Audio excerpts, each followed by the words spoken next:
अंग्रेजन बहू और बेचारी भूली सास। माधवी अपने पति रमेश और अपने बेटे अजय के साथ रहा करती थी। अजय का बचपन से एक ही सपना था कि वो अपनी आगे की पढ़ाई यूएसए में पूरी करे और इसीलिए वो यूएसए पढ़ाई करने के लिए चला जाता है। 3 साल बाद जब वो अपनी पढ़ाई पूरी करके आता है तो अपने बेटे के आने की खुशी में माधवी उसकी पसंद के कई तरह के पकवान बनाती है और जब घर की डोरबेल बजती है तो माधवी अपने पति रमेश को कहती है, लगता है मेरा अजय आ गया है, आप यहीं बैठना, मैं दरवाजा खोलती हूँ। माधवी जल्दी से जाकर दरवाजा खोलती है तो दरवाजे पर अजय के साथ एक लड़की को देखकर वो अजय से पूछती है, ये कौन है बेटा? माँ, ये ग्रेटी है, हम दोनों यूएसए में साथ ही पढ़ते थे और अब ग्रेटी इस घर की बहू है। क्या बहू? अरे बेटा, तूने शादी कर ली और बताया भी नहीं।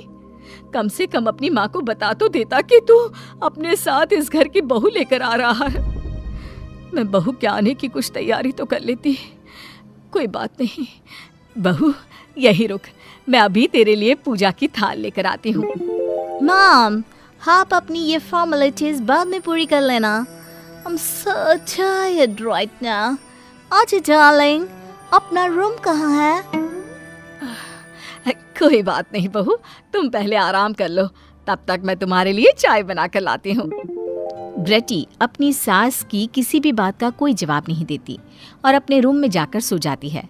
कुछ देर बाद माधवी अपने बहू बेटे के लिए चाय नाश्ता लेकर उनके कमरे में जाती है, जहाँ ग्रेटी अपनी सास से कहती है, अजय, अजय! क्या हुआ ग्रेटी? अपनी मॉम को बोलो कि अब ये जब भी हमारे कमरे में आए तो नॉक करके आए। आपसे मैं ऐसा ही करूंगी बहू। वो तो आज ही तुम दोनों आए हो तो मुझे लगा थक गए होंगे, इसलिए जल्दी जल्दी मैं ऐसे ही चाय नाश्ता लेकर आ गई।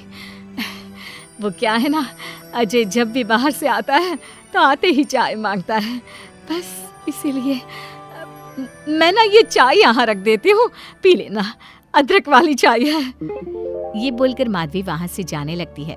तभी ग्रेटी अपनी सास से कहती है, जाते हुए अपनी साथ अपनी ये चाय भी ले जाओ, क्योंकि अजय अब चाय नहीं पीता। हाँ माँ, जब से मैं यूएसए गया हूँ तब से मैंने चाय पीनी छोड़ दी है। अब एक काम करो, हम दोनों के लिए कॉफी ले आओ, मैं सच में बहुत ज्यादा थक गई हूँ। अरे ठीक है, ला देती हूँ। अच्छा बेटा, तुम्हारे मम्मी पापा इंडियन है या फिर वही अंग्रेजी है? तो देखो अंदर क्या है। मेरे मम्मी पापा इंडियन हैं, पर मैं शुरू से यूएसए में रही हूँ, इसलिए मैं खुद को अंग्रेजन मानती हूँ। वैसे अब जल्दी से जाकर मेरे लिए कॉफी लेकर आओ और मेरे बारे में इतना ज्यादा इंक्वायरी करने का जरूरत नहीं है। अरे हाँ हाँ, अभी लाती हूँ। वैसे बहू, मैं तुम्हें ना इंडिया के सारे तौर तरीके सिखा दूंगी। अरे क्या हुआ, तुम्हारी परवरिश अगर यूएसए में हुई है तो इंडियन ही ना। आपसे ज्ञान नहीं मांगा है, अब कुछ देर के लिए हम दोनों को अकेला छोड़ दो प्लीज, हाथ छोड़ता है। अपनी बहू की बात सुनकर माधवी वहाँ से चली जाती है। माधवी का उतरा हुआ चेहरा देखकर रमेश माधवी से कहता है, हमने इस नालायक को बाहर पढ़ने के लिए भेजा था और इसने क्या किया, बाहर से अंग्रेजन बहू उठाकर ले आया। माधवी, तुम बहुत भोली हो, पर मैं नहीं, ये लड़की हमारा घर तोड़ देगी, हमसे हमारे अजय को दूर कर देगी। देखा, आते ही कैसे रोब झाड़ रही है, जैसे तुम इस घर की नौकरानी हो। तुम उसको बोलो कि तुम इस घर की मालकिन हो और उसकी सास हो, वो वही करे जो तुम कहोगी। अरे आप बेकार में ही गुस्सा हो रहे हैं। बहू यूएसए की है, यहाँ नई नई आई है, उसको यहाँ के तौर तरीके नहीं पता और वो मुझे अपनी माँ मानती है, तभी तो अपने नखरे दिखा रही है। वैसे भी ना बहू बेटी दोनों बराबरी होती है। माधवी, कौन सी बेटी अपनी माँ से ऐसे बात करती है जैसे तुम्हारी बहू कर रही है? मैं बस तुम्हारे कहने पर चुप हूँ, वरना मैं अपने बहू बेटों को आज ही घर से निकाल देता। ये कहकर रमेश वहाँ से चला जाता है। ऐसे ही कुछ दिन बीत जाते हैं और ग्रेटी अपनी बेचारी भोली भाली सास पर अत्याचार करती रहती है। ग्रेटी अपना सारा काम अपनी सास से करवाती और उसी को भला बुरा सुनाती।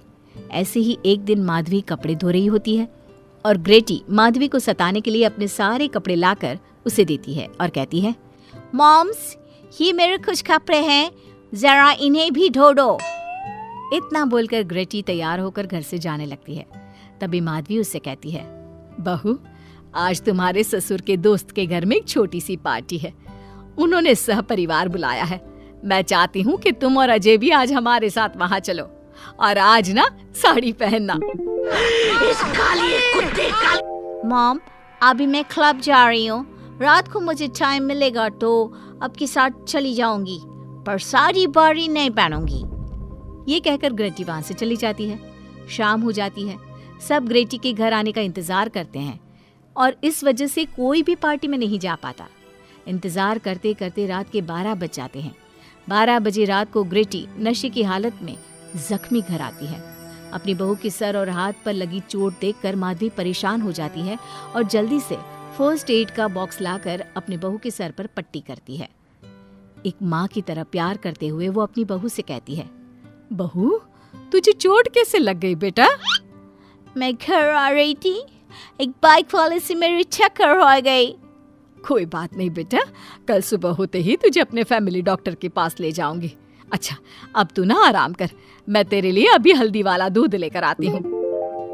माधवी, मैंने तुम्हें पहले ही समझाया था, ये अंग्रेजन हमारे घर के लिए ठीक नहीं है, पर तुमने मेरी एक नहीं मानी।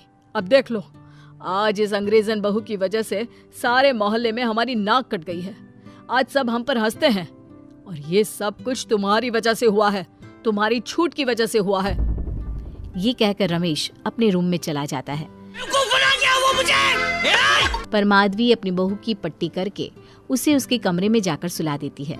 अगले दिन माधवी ग्रेटी को लेकर अपने फैमिली डॉक्टर के पास जाती है, जहां ग्रेटी देखती है कि उस डॉक्टर की बहू ने साड़ी पहनी है और एक संस्कारी बहू की तरह घर में पूजा पाठ करके अपने सास ससुर के पैर छूकर उनका सुबह सुबह आशीर्वाद लेती है। डॉक्टर की बहू को देखकर ग्रेटी को अपना बर्ताव याद आता है और उसे एहसास होता है कि वो अपनी भोली और मासूम सास के ऊपर कितना अत्याचार करती है, पर फिर भी माधवी सबसे लड़कर हमेशा उसका साथ देती है। ये सब देखकर ग्रेटी को पश्चाताप होता है और कुछ देर बाद वो दोनों दवाई लेकर घर आती है। जब माधवी ग्रेटी को दवाई खिलाने के लिए उसके पास जाती है तो, मॉम, मुझे माफ कर दीजिए, मैंने कभी भी आपके प्यार को नहीं समझा। आप पर इतना अत्याचार किया, आपकी बेइज्जती की, आपसे घर का सारा काम करवाया। आपने मुझे कितनी छूट दी, पर फिर भी मैं आपके साथ इतना बुरा करती थी। और आज जब मैं नशे की हालत में चोट खाकर घर आई तो भी आपने मुझसे कोई सवाल नहीं किया, उल्टा आपने मेरा साथ दिया, मेरी सेवा की। और जब मैंने डॉक्टर की बहू को देखा घर का काम करते हुए, अपने सास ससुर की सेवा करते हुए, तब जाकर मुझे एहसास हुआ कि मैं कितनी रॉन्ग थी। एक इंडियन होकर भी एक बहू के कर्तव्य से दूर रही और आपके ऊपर अपनी अंग्रेजी का रौब झाड़ती रही। मुझे माफ कर दीजिए सासू माँ। बेटा, अक्सर बच्चों से गलतियां हो जाती है। ऐसे भी सुबह का भूला अगर शाम को घर आ जाए तो उसे भूला नहीं कहते बहू। और मुझे बहुत अच्छा लग रहा है ये देखकर कि मेरी अंग्रेजन बहू कितनी समझदार हो गई है। जिसके बाद माधवी और ग्रेटी एक दूसरे को गले लगा लेती है और उसके बाद से ग्रेटी एक संस्कारी बहू की तरह रहती है और अपनी सास को किसी भी शिकायत का मौका नहीं देती। अपनी सास ससुर की बहुत अच्छे से दिल से सेवा करती है।